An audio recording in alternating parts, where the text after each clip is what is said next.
Orang-orang sekarang yang menuntut ilmu, mau juga sampai pada tingkat alim, mereka harus menguasai apa yang dikuasai oleh para sahabat, para tabi'in dan tabi'in. Dan ini harus belajar, dan ilmu itu teman-teman sekalian harus dengan talaki.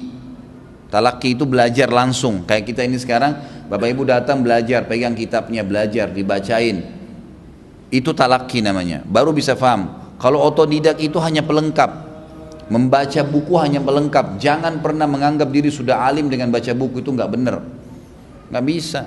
Kalau nggak dijelasin itu susah, karena nanti akan ada contoh-contoh. Itu sudah dari turun temurun. Nabi SAW membiarkan sahabat bertalaki dengan beliau, mengambil ilmu langsung. Para sahabat membuka halaqah-halaqah sehingga para tabiin datang belajar.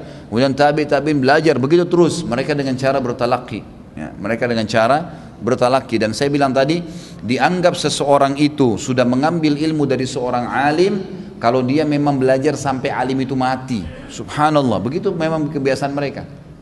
Kalau mereka mau mengajar pun, mengajar itu pada batas-batas yang dibolehkan oleh gurunya, tidak boleh sembarangan. Abu Yusuf, murid Abu Hanifah, terkenal sekali dengan alimnya. Abu Yusuf ini memang dipersiapkan oleh Abu Hanifah untuk menjadi penggantinya dia. Jadi Abu Yusuf ini dilihat oleh Abu Hanifah di antara muridnya, ini kayaknya anaknya Masya Allah nih. Apa yang disampaikan dihafal, ayatnya dihafal, hadisnya dihafal, lalu dia mencatat, dia serius. Maka Abu Hanifah mempersiapkan Abu Yusuf untuk menggantikan dia. Subhanallah, satu hari Abu Yusuf ini pernah sakit keras. Dan sakit keras ini sudah pucat, orang semua sudah tahu dia akan meninggal nih Abu Yusuf. Abu Hanifah datang, Abu Hanifah lihat juga kayaknya sudah nggak ada harapan nih. Abu Hanifah sempat bilang waktu mau keluar dari rumahnya Abu Yusuf, sayang ya, sebenarnya Abu Yusuf saya siapkan untuk menjadi pengganti saya. Kalimat itu, subhanallah, dengan hikmah Allah, seminggu kemudian Abu Yusuf sembuh, nggak mati, belum datang ajalnya. Lalu teman-temannya datang menyampaikan, waktu kau sakit keras, Imam Abu Hanifah datang. Dan Abu Hanifah mengatakan,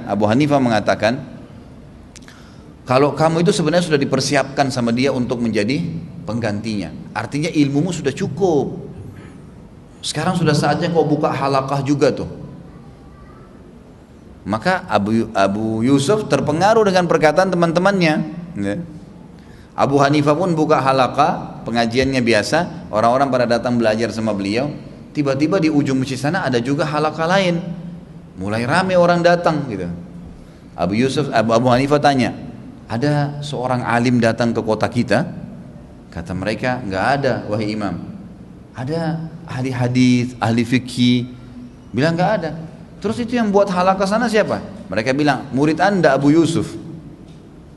Abu Hanifah panggil satu orang dari majelisnya, dia bilang, sini, kamu datang ke syekh sana, kamu tanya hukum sama dia ya. Bilang begini, bagaimana memecahkan sebuah kasus kalau ada orang membawa pakaiannya ke tukang jahit? Ini hukum fikih. Abu Hanifah terkenal dengan argumentasi fikihnya, rahimahullah. Beliau mengatakan, tanyakan kepada dia, kalau ada orang bawa pakaiannya ke tukang jahit, kemudian berjalan waktu, setelah sepakat, ternyata tukang jahit memungkiri, mengatakan tidak ada kain kamu di sini. Bagaimana caranya memecahkan perkara ini? Kalau dia bilang sama kamu, si penjahit ini salah, dia harus kembalikan. Bilang sama dia, kamu salah. Kalau si penjahit, kalau dia bilang, kalau begitu dibalik, yang penjahitnya benar, katakan juga dia salah. Begitu saja, pergi ke sana. Pergilah dia ke sana. Begitu sampai di halaqah Abu Yusuf lagi sampaikan materi, lalu kemudian diangkat tangan orang ini. Syekh, saya mau bertanya. Kata Abu Yusuf, silakan. Bagaimana kalau ada kasus seseorang datang bawa kain ke tukang jahit, sepakat akan dijahitkan dengan model tertentu, ternyata berjalan waktu tukang jahitnya ngaku nggak ada kain itu. Bagaimana, siapa yang benar, siapa yang salah?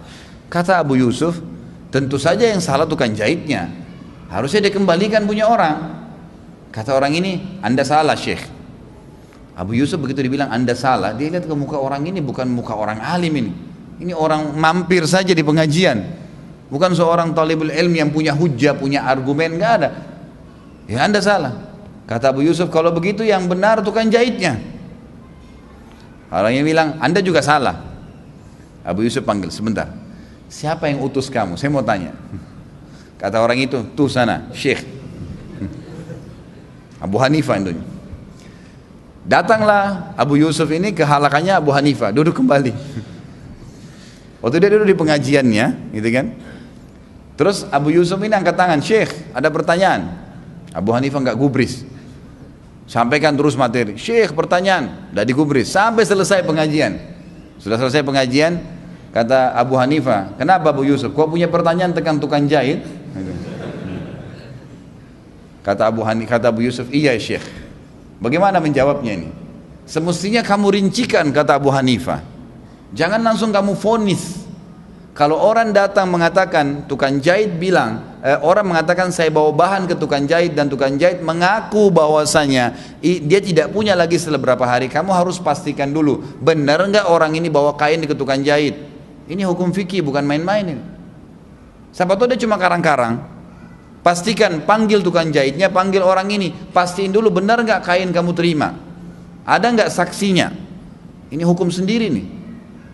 Kalaupun benar dia sudah kasih, setelah dia pun mengambil kainnya, dia minta kainnya, kemudian tidak dikasih, maka kain yang ditahan oleh tukang jahit itu kamu harus cek, benar nggak ukurannya ukuran badan si tukang jahit atau ukuran badan orang yang bawa.